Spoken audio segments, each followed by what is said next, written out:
बिजली में सबसे पहला एक चीज आता है कि इसमें हमको साउंड बाद में सुनाई देता है, आवाज़ पहले दिख जाती है। तो इसका तो नॉर्मल रीजन है, आवाज़ की जो गति होती है वो बहुत धीमी होती है, इसलिए आवाज़ बाद में आता है। तो स्पीड तेज होने की वजह से लाइट पहले आ जाता है और साउंड बाद में आती है। गर्मी में पानी जो होता है भाप बनकर ऊपर उठ जाता है, और भाप बनकर जब ऊपर उठता है तो ऊंचाई पे जाने पर प्रत्येक 165 मीटर की ऊंचाई पे जाने पर टेम्परेचर में 1 डिग्री सेल्सियस की कमी आ जाती है।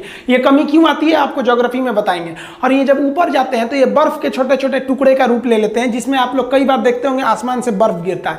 यही बर्फ जो होते हैं हवा के कारण आपस में टकराने लगते हैं, और टकराने से घर्षण उत्पन्न हो जाता है, और घर्षण के कारण स्टैटिक करंट उत्पन्न हो जाता है। और यह करंट का जो पॉजिटिव चार्ज होता है वो ऊपर चला जाता है, और निगेटिव चार्ज जो हो जाता है वो नीचे आ जाता है।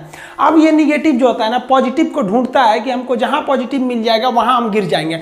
अब जब जमीन देखिए, जब बादल आते हैं तो जमीन पे हवा भी चलने लगती है, आंधी वगैरह भी आने लगता है, तो जिस वजह से घास वगैरह घर्षण के कारण इनमें भी चार्ज उत्पन्न हो जाता है। अब इनका जो चार्ज होता है पॉजिटिव ऊपर होता है, निगेटिव को तो लेके चला जाता है अर्थ। अब देखिए ये निगेटिव पॉजिटिव को खोज ही रहा था, मिल गया और यहाँ गिर जाता है। इसी को हम लोग वज्रपात कहते हैं, बिजली का गिरना कहते हैं। आसमानी बिजली जो गिरती है, इस बिजली का जो वोल्टेज होता है ना 10 करोड़ वोल्ट होता है। हम लोग के घर में जो करंट आता है 220 का आता है। 10 करोड़ वोल्ट मारेगा ना आदमी कौवा बन जाता है। इसको हम 100 मेगावाट की बिजली बोलते हैं। और इसमें जो करंट होता है वो 10,000 एम्पियर होता है। 5 एम्पियर के करंट पे आपका फ्रिज, वॉशिंग मशीन, कूलर ये सब चल जाता है 5 एम्पियर पे। और ये जो होते हैं सोचिए 10,000 एम्पियर का करंट लगता है इसमें।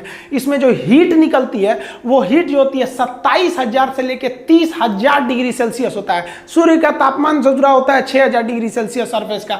अब बताइए ये इतना भयानक टेम्परेचर होता है, और लेकिन इसमें सबसे बड़ी बात यही होती है इसकी टाइमिंग बहुत कम होती है, 0.0005 सेकेंड।